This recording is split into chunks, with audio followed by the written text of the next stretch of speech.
Yon mga boss, mga paps, so meron tayong ginawang Samurai dito. So ang problema ng Samurai na to is may check engine, tapos mataas yung kanyang RPM. Ilan yung RPM kanina, paps?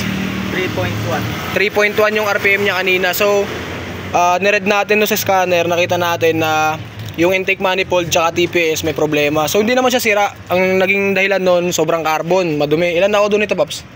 4.6. Yan, 4.6. Buksan mo. Yan, 4.6 yung odo niya, so nagwa-wild na siya. So ito, tapos na natin ma-throttle body, may pipe cleaning, tapos ma-tune yung tamang clearance niyan, tapos yung TPS niya, yung intake manifold, goods na rin yan lahat. Tapos nireset na natin yung ECU nito ng motor na to. So all goods na yan. Testing natin ulit, paps. Start mo, paps, kung mag-wild pa ba. Yan, so yan, tingnan natin yung kanyang RPM. 3.1 kanina, di ba? 3.1. So yan, maglalaro yan sa 18, 17, 16. Yan, biritin mo. Bitaw. Yan, alright na yung kanyang RPM. Wala na siyang check engine. All goods in the hood sa to. Yan si Paps. Paps, kaway ka muna. Hey, yan o.